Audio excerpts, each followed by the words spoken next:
अस्सलाम वालेकुम। आप देख रहे हैं मुबशर लुकमान चैनल। मेरा नाम मुबशर लुकमान है। बड़ी इंपॉर्टेंट ब्रेकिंग न्यूज़ मेरे पास इस वक्त आ गई है। 2:45 बजे है रात के जब मैं ये वीडियो रिकॉर्ड कर रहा हूँ, तो पता नहीं सुबह किस वक्त लगती है ये। लेकिन मेरा काम है आप तक ये न्यूज़ पहुँचा देना, और मैं सामने खोल कर इसकी डिटेल्स देख रहा हूँ।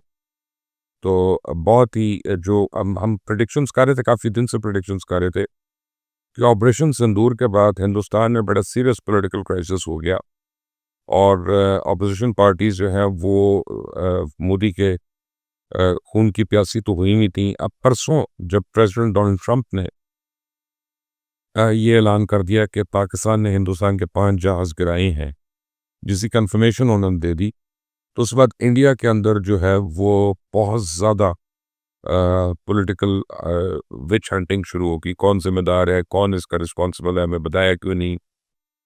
मॉनसून सेशन जो है इमरजेंसी में कॉल किया गया इंडियन पार्लियामेंट का, और मैंने आपको कहा था कि सबसे पहले लगता है कि जयशंकर जो है वो फारिग होंगे, उसके बाद मोदी का भी वक्त आएगा।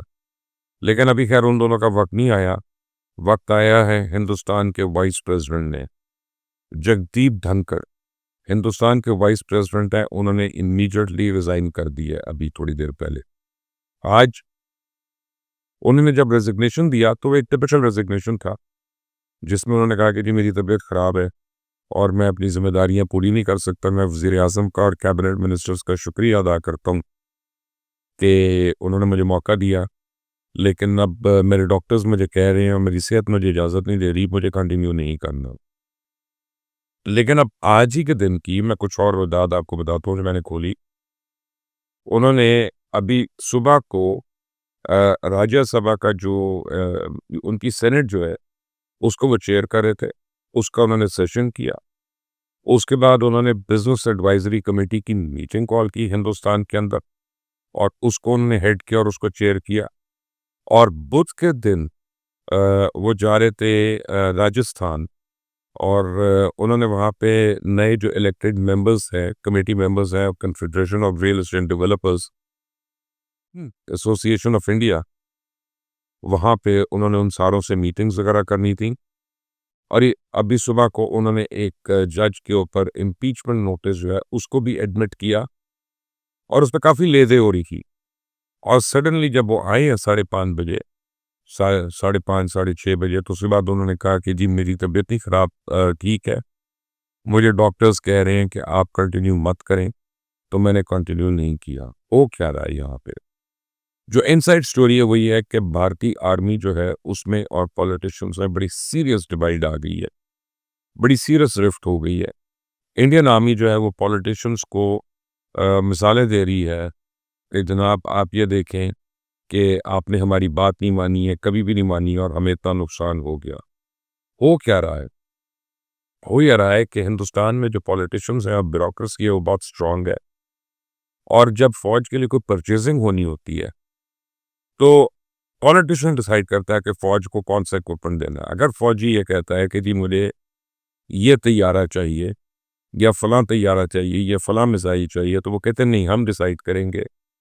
मसलन इन्होंने मांगे कोई और जहाज थे, पॉलिटिशियंस ने राफेल्स खरीद के उनको दे दिए। अब राफेल्स का उनका ना सोर्स कोड मिला, ना उनको कोई और उसकी चीज़ मिली, डिटेल्स मिली, जिसकी वजह से वो बाकी सिस्टम के साथ उसको इंटीग्रेट कर सकते। इसी तरह उनके बाकी चीज़ों के साथ है। तो जब उनकी सुबकी हुई है, जब उनके लोग इतने मरे हैं, तो हिंदुस्तान की जो फौज है उसके अंदर एक किस्म की म्यूटनी हो रही थी। लोगों ने कहा हमने क्यों अपनी जानों का नजराना दिया, हम क्यों मरे इतने लोग, जबकि तुम एक्नॉलेज नहीं कर रहे। हमारे मिनिस्टर्स आके कह रहे हैं कि हमारा तो कांच का शीशा नहीं टूटा, एक खिड़की नहीं टूटी है, ये पाकिस्तान गलत शोर मचा रहा है। तो फिर हिंदुस्तान ने एडमिट किया, हिंदुस्तान की हुकूमत ने, कि हमारे 100 फौजी मरे हैं। इतने अभी पायलट्स को उन्होंने जिक्र नहीं किया, लेकिन उनका कुछ पायलट्स ही मरे हैं ऑपरेशन सिंदूर में। लेकिन अब वो लड़ाई लंबी हो गई, क्योंकि गालिबन जो हमें इतलात आ रही है कि 450 इंडियन आर्मी के लोग जो हैं, ऑफिसर्स और जवान्स मरे हैं, और वो चाहते हैं कि अब उनके जो लोग मरे हैं उनको ऑनर्स भी दिए जाए, उनको फुल पेंशन्स भी दी जाए, उनको तमाम जो मुराद हैं वो मिलें जो एक casualty on during the course of duty और during the course of war Indian army में दी जाती है। और इसमें मुख्तलिफ पॉलिटिशियंस जो हैं वो भी आपस में लड़ रहे थे। खासतौर बीजेपी के अंदर बड़ी रिफ्ट है। बीजेपी समझ रही है कि अब नरेंद्र मोदी जो है ये इनके ऊपर बहुत बड़ा बोझ बन चुके हैं, और नरेंद्र मोदी अपने साथ साथ बीजेपी को भी डबो रहे हैं, और वो नहीं चाहते कि बिहार के इलेक्शन से तक नरेंद्र मोदी जो हैं वजीर आजम रहे हिंदुस्तान के, वो नवंबर में होने हैं उनके इलेक्शंस। नरेंद्र मोदी चाहते हैं कि किसी तरह वो एक दफ़ा फिर ऑपरेशन सिंदूर को स्टार्ट करके पाकिस्तान के ऊपर जल्दी से कोई हमला करे और एक कोई और झूठी खबर दोबारा से चला दे कि हमने दहशतगर्दों के कैंप्स को उड़ा दिया, हमने ये कर दिया, हमने वो कर दिया, हमने एयरबेस तबाह कर दिए। अब ये लड़ाइयाँ चल रही थी। ऊपर से आगे डोनाल्ड ट्रंप की स्टेटमेंट। जब डोनाल्ड ट्रंप की स्टेटमेंट आई तो तमाम अपोजिशन जमातें जो हैं वो इकट्ठी हो गई, और रूलिंग पार्टी के अंदर बहुत सख्त ब्लेम गेम शुरू हो गई कि तुमने शुरू किया, तुमने शुरू किया। अमित शाह ने आज सबको ये कहा कि मैं तो रिजाइन करने वाला हूं, क्योंकि मैं अब तंग आ गया हूं उस राजनीति से, और मैं जाके खेती बाड़ी वगैरह करना चाहता हूँ, खेती बाड़ी करना चाहता हूँ, राजनीति छोड़ना चाहता हूँ। ये अमित शाह कह रहा है, जिसके मतलब कहा जाता है कि मास्टरमाइंड है काफी चीजों का वो, और ऑपरेशन सिंदूर का मास्टरमाइंड है। ये जो वाइस प्रेसिडेंट साहब है, इन्होंने नरेंद्र मोदी को बहुत ज्यादा सपोर्ट किया था ऑपरेशन सिंदूर पे, और जब प्रेसिडेंट जो थे वो ऑन बोर्ड नहीं थे तो कहा जाता है कि इस वाइस प्रेसिडेंट ने प्रेसिडेंट ऑफ इंडिया को कन्विंस किया था कि ऑपरेशन सिंदूर हमें करना है, और ये हमारे लिए विक्ट्री विक्ट्री और विन विन विन सिचुएशन है। अब बहरहाल जब ये ट्रंप की स्टेटमेंट आती है तो भाई साहब अपनी सेनेट का इजलास कर रहे हैं, उसको चेयर कर रहे हैं, जो फाइनेंशियल कमेटी है उसकी मीटिंग कर रहे हैं, आगे उनके दौरे सारे बने हुए हैं, लेकिन फिर उन्होंने एक इम्पीचमेंट कांग्रेस के कहने पे एक जज की इम्पीचमेंट जो है उसको एडमिट कर लिया।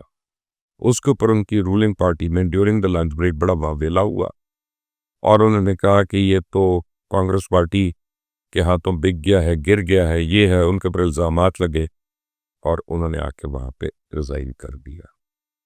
अब जो है रेस शुरू हो रही है। वाइस प्रेसिडेंट की पोस्ट इंडिया में खाली हो गई है। उनका कॉन्स्टिट्यूशन ये कहता है इसको फौरी तौर पर भरना है, और ये सीक्रेट बैलेट होता है। सीक्रेट बैलेट का मतलब है कि इस वक्त मोदी के पास वो वाली मेजॉरिटी नहीं है जो पिछले इलेक्शंस के बाद थी। कुछ भी हो सकता है। हिंदुस्तान में फ्लोर क्रॉसिंग का कानून जो है, जो पाकिस्तान के अंदर है, वो भी कानून नहीं है। यानी अगर कोई बीजेपी का आदमी कांग्रेस के कैंडिडेट के लिए वोट करना चाहता है तो उसके ऊपर कोई फ्लोर क्रॉसिंग की शिक जो है या ना एली की शिक जो है उसके ऊपर लागू नहीं होगी। तो जगदीप धनखड़ जो है वो ऑपरेशन सिंदूर की वजह से पहली उनकी पॉलिटिकल हाई प्रोफाइल कैजुअलिटी बन गई हैं। अब जगदीप धनखड़ के बाद आई एम सॉरी, अब क्या रही है कि जयशंकर मेनन जो है वो रिप्लेस होंगे, उनकी जगह शशि थरूर आएंगे, और इवेंचुअली बीजेपी जो है वो नरेंद्र मोदी के खून की खुद प्यासी हुई है, और नरेंद्र मोदी को भी लगता ये है ये टेन्योर पूरी नहीं कर सकेंगे। ये याद रखिएगा कि जब वाजपेयी साहब हिंदुस्तान के वजीर आजम थे तो इसी नरेंद्र मोदी ने उनके खिलाफ ये कैंपेन चलाई थी अपनी ही पार्टी के वजीर आजम के कि ये बहुत उम्र सीधा हो गए, 75 साल के हो गए, किसी नौजवान को मौका दे, आपके कंधे हिंदुस्तान का बोझ अब नहीं उठा सकते। आज नरेंद्र मोदी उसी उम्र पे हैं, और उनके नीचे सारे लोग यही कह रहे हैं कि आप अब नौजवानों का रास्ता दें, आपके कंधे ये बोझ नहीं उठा सकते। क्या हिंदुस्तान इस रेजिग्नेशन से रिकवर कर सकेगा या नहीं, ये तो आने वाले दिन बताएंगे। लेकिन ऑपरेशन सिंदूर के बाद पहली पॉलिटिकल कैजुअलिटी जो है वो हमारे सामने आ गई है। Stay tune to this channel, इसको सब्सक्राइब करिएगा, बेल आइकॉन को प्रेस करिएगा। Until the next time, Allah Hafiz.